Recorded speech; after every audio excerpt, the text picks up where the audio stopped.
Last night, Israel conducted a series of aircraft and most likely drone operations against Iran, known as Operation Rising Lion. I did a video about it last night. That video was demonetized. It was remonetized early in the morning, like after everybody had seen it. So thanks for that one, YouTube. Look, if you got $5, please toss me $5 at ryanbeth.substack.com.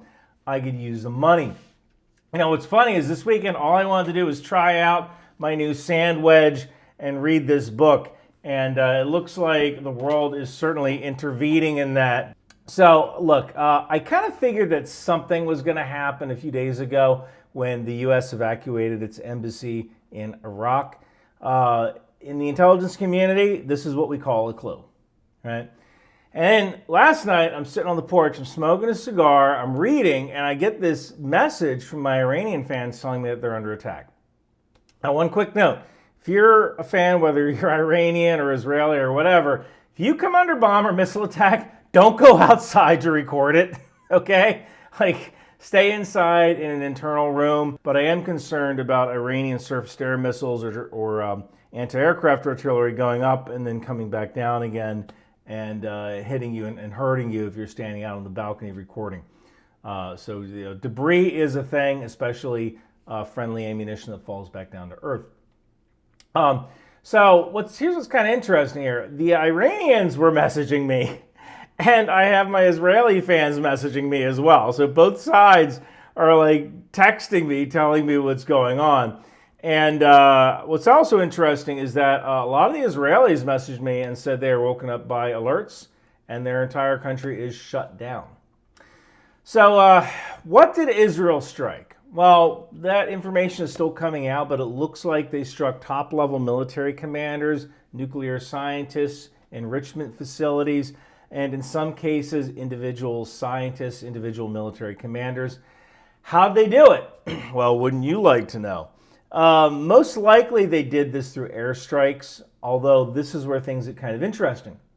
Israel basically has three kinds of long-range strike aircraft: F-16I, F-15I, and the F-35I.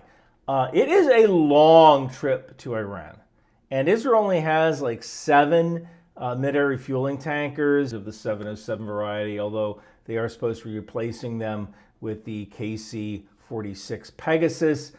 They might be able to use their C-130s for refueling or carrying buddy stores. I have been told that some IDF aircraft have probe and drogue refueling, so maybe buddy stores can be carried by another fighter to help kind of extend the legs of an Israeli fighter to get to Iran and back. I also believe that the F-35I, which is really a variant of the F-35A, has the plumbing installed to carry drop tanks, although I don't believe the U.S. has ever developed drop tanks for the F-35 because why, right? It ruins their stealthy capability. But if Israel figured out a way to make stealthy drop tanks, that is certainly something they would do, right? It's Israel. They're very good at doing these surprising things. Next thing I want to talk about is how fuel is the operational constraint. Everything is planned around fuel. And I did some rough calculations, and Israel can maybe sortie 200 long-range fighter flights per day. And that's kind of at the max of their tanking capacity. They can probably keep that up at the same operational tempo for 5 to 7 days before the airframes just need to be grounded for maintenance. Look, a jet fighter is not a Toyota Corolla. Jet fighters need maintenance to remain in the air. Now, dogfighting is likely something to be avoided since it eats up fuel at horrendous rates. If there's any air-to-air stuff, most likely it will happen beyond visual range. This is a severe handicap for Iran. Their pilots don't necessarily get a lot of hours. Their airframes tend to be from the 1970s, although there have been electronic upgrades. But in a air-to-air fight, Iran would almost certainly be at a disadvantage with a modern Israeli 4.5 generation or 5th generation fighter. Now, I also noticed this thing here. If you look at civilian traffic, at least as of 9:30 in the morning on Friday, the 13th, it looks like flights all over Iran, Iraq, Syria, Jordan, Israel, they're all grounded. All those flights are grounded. Now, this flight tracker map also gives us a good idea of the routes Israel are taking into and out of Iran. It also tells us what countries might be helping actively or what countries might be looking the other way. Now, I also want to mention that there is a non-zero chance that people on the ground help with this. There is a significant portion of the Kurdish population in Iraq, Syria, and northern Iran. So there is a non-zero chance that Iranian Kurds, Iraqi Kurds, or Syrian Kurds, they smuggled in drones or loitering munitions, somehow Operation Spiderweb style, this whole thing, to hit Iranian air defense targets before the strikes even began. It's also possible that maybe Israeli planes didn't refuel in midair at all, but maybe they landed somewhere in northern Iraq or Syria with the aid of sympathetic Kurdish locals. There's a non-zero chance of that. Another interesting thing is the June 12th moon was a waning gibbous. That means that Israel was dealing with 98% illumination in the night sky.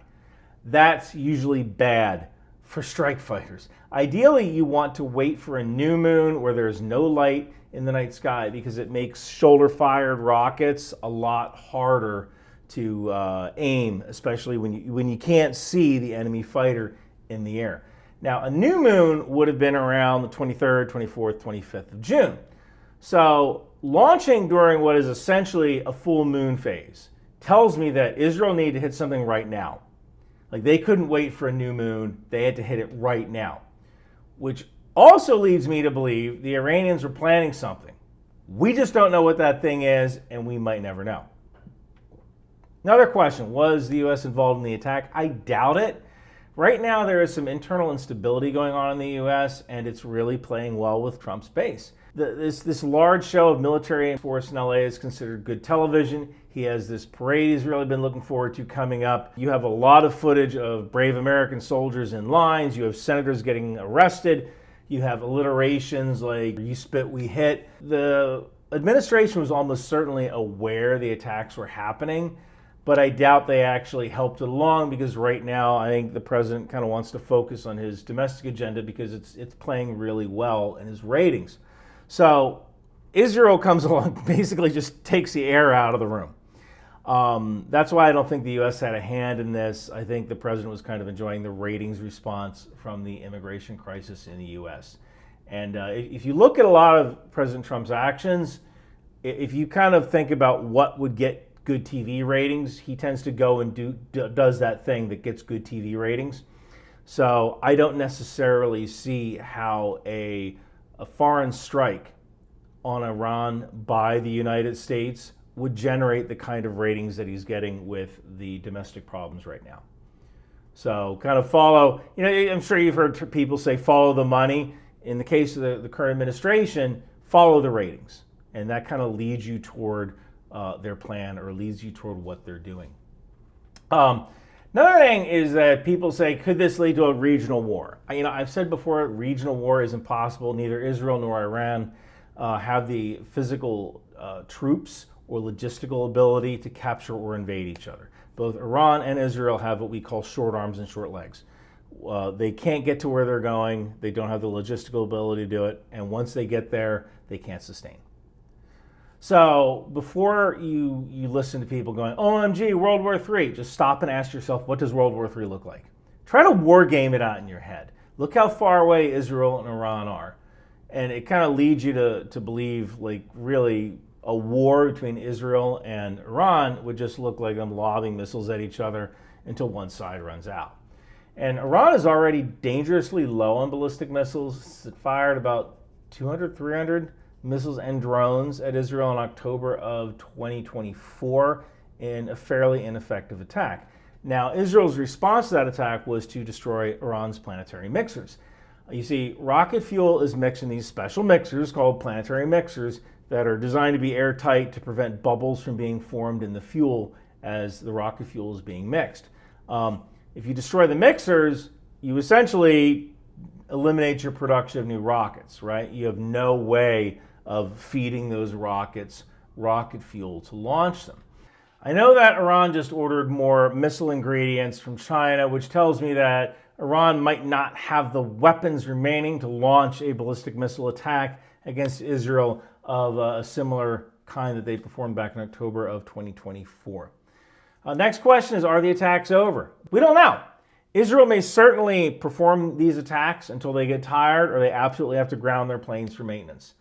Average Israeli rate for uptime for an F-15, F-16 is about 85%. Now, that doesn't mean you can't surge aircraft. You get your crew chiefs, you get your maintainers to work like hell, you get all 12, all 24 aircraft up and running. Crew chiefs are all tired, but you got it done. Yes, you can absolutely surge aircraft, but for the most part, ready rate for the F-15, F-16 is 85%. For the F-35, it's about 65%. And every time that plane goes up, there is a chance that the super genius with a degree in zoology who's in the cockpit is going to break the freaking jet. You're going to be working Saturday. So, if these attacks occur over a series of nights, expect each attack to have fewer and fewer aircraft because things are just going to break. All right, look, I'm going to be on Newsmax a lot today talking about this. You can tune in if you have cable. And if I'm lucky, I'm going to make it to a 1 o'clock tea time. Hey, one more thing. I'm wearing my Think Outside the Bomb shirt today. Features an F-16 dropping a JDAM ER. You can find that at Bunker Branding, along with signed copies of my book, Last Republic and Wind Machine. Thank you guys so much for watching. Wow, this girl from Watertown sure is cool. Hey kid, what's going on? Think tank!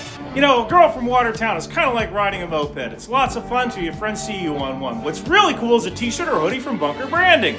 Wow! Intel Life! Control-C, Control-V! That's exactly what we do! And Bunker Branding has all sorts of cool gear. Intel Life, Aerosol, Live, Laugh, Launch for Destroyer, Trident, HIMARS, and Patriot. Think Outside the Bomb, Drone Suite Drone, Department of the Boat People, landmines, and even the tow missile. It would behoove you to grab one today. Girls from Watertown aren't cool, so wear your Bunker Branding gear. Now I know. And knowing's half the battle. Hey babe, you wanna dance? Bunker